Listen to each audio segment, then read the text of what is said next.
اعوذ باللہ من الشیطان الرجیم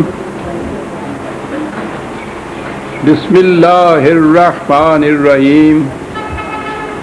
عزیزان من، آج اگست 1981 کی 21 تاریخ ہے اور درس قرآن کریم کا آغاز سورہ الزخرف کی آیت 63 سے ہو رہا ہے۔ 43/63۔ سابقہ جمعہ کو یوم آزادی کی تقریب کی وجہ سے درس کا ناغہ رہا تھا۔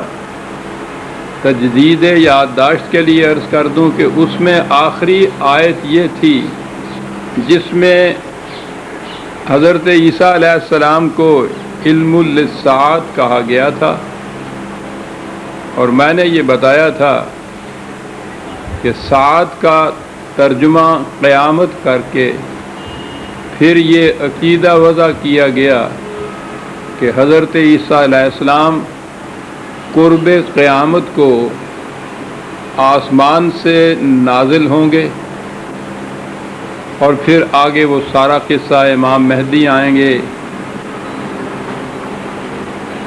اور پھر ساری دنیا میں اسلام کا غلبہ ہوگا۔ تو میں نے عرض کیا تھا کہ یہ ایک چیز الساعت کو قیامت تصور کر کے اس بنیاد پر پھر ساری عمارت استوار کی گئی۔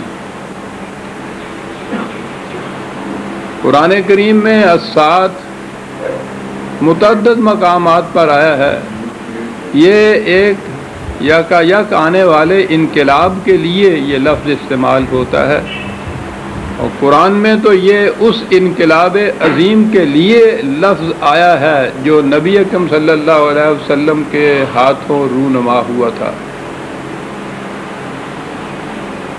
ہمارے سامنے تو نہ اس دور کی تاریخی دین کے نقطۂ نگاہ سے آئی، نہ حضور کی سیرت ہی ایک انقلابی کے نقطۂ نگاہ سے پیش کی گئی، اس لیے وہ زیادہ سے زیادہ آپ کی پوزیشن ایک وائز کی یا کسی طرح ایک مملکت کے سربراہ کی،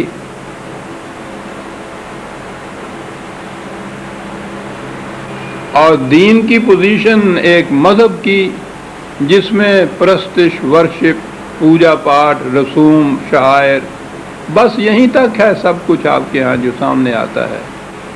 مملکت بھی آتی ہے آپ کے ہاں تو وہ یہی دنیاوی مملکتیں، سلطنتیں جیسے ہوتی ہیں اس قسم کی ایک مملکت سامنے آ جاتی ہے، بس کچھ تھوڑے سے اخلاقی صفات ہیں جو بیان ہو جاتے ہیں۔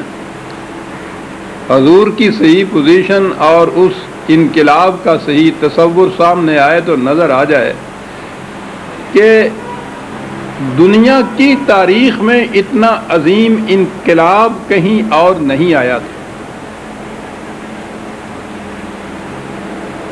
یہ انقلاب زمین کے خطوں میں نہیں صرف آیا تھا، اقوام عالم کی تہذیب اور تمدن اور معاشرت اور معیشت، حتیٰ کہ قلوب کی دنیا کے اندر بھی ایک انقلاب پیدا ہو گیا تھا۔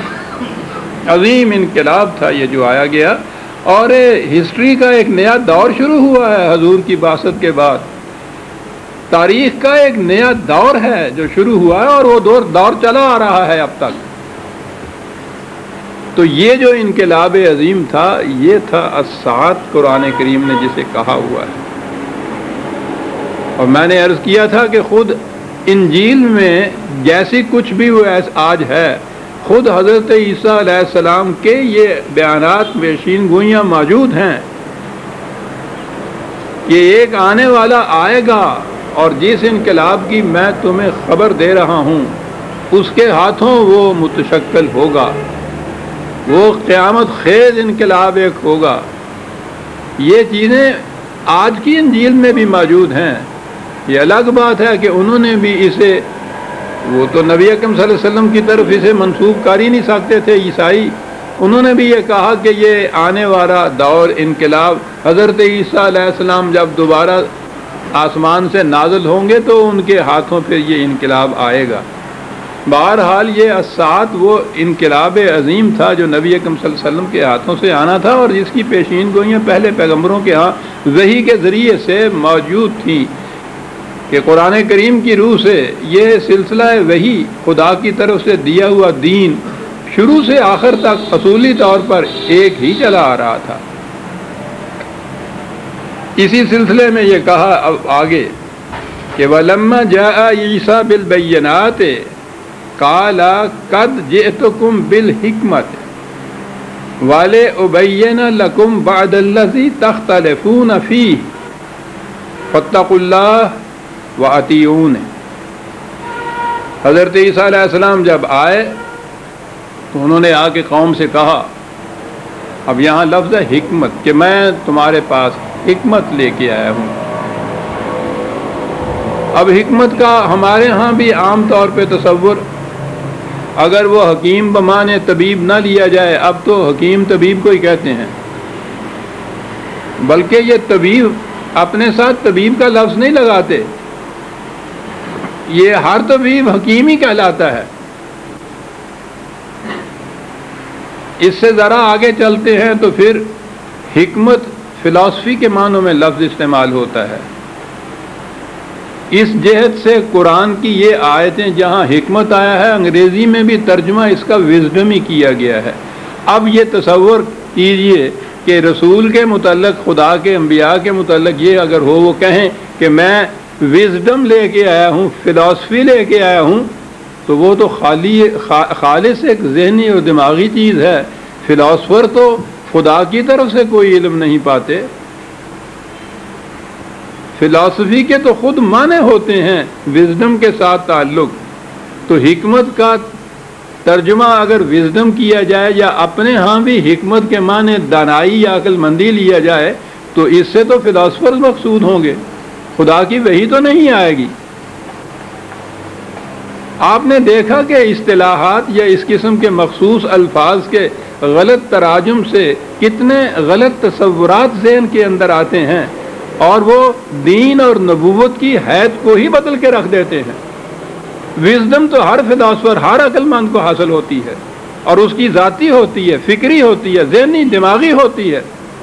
نبوت تو اس سے بالکل الگ شے ہوتی ہے، اس میں تو صاحب حکمت کی اپنی فکر اور اپنی حکمت کا شائبہ تک نہیں ہوتا، خالصتاً خدا کی طرف سے عطا شدہ ایک علم ہوتا ہے جسے وحی کہا جاتا ہے۔ اس لیے ہی قرآن کریم نے حکمت کو بھی منزل من اللہ قرار دیا ہے۔ میں ایک آدھ حوالہ ہی پیش کروں گا، ویسے تو سارے قرآن میں یہ چیز موجود ہے کہ انبیاء کرام کو خدا کی طرف سے کتاب اور اس کے ساتھ کتاب کی حکمت منزل من اللہ عطا ہوتی تھی، قانون اور قانون کی غرض و غایت، اس کا مقصود و مطلوب، اس کا منتہا، وہ نتائج جو اس قانون نے پیدا کرنے تھے، خدا نے یہ دونوں چیزیں وحی کے ذریعے انبیاء کرام کو دی تھیں۔ اسی لیے حکمت کو بھی اس نے منزل من اللہ قرار دیا ہے۔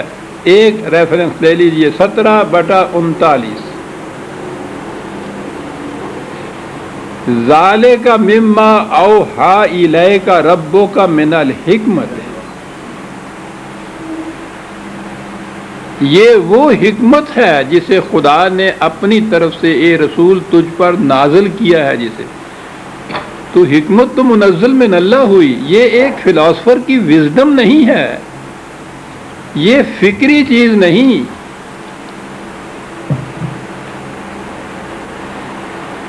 یہ وہی ہے۔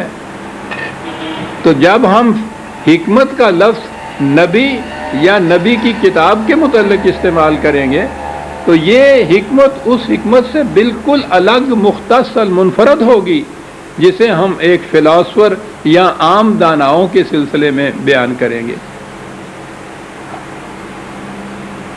اقبال نے اسی لیے حکمت کو دو حصوں میں تقسیم کر دیا تھا، ایک دانش برہان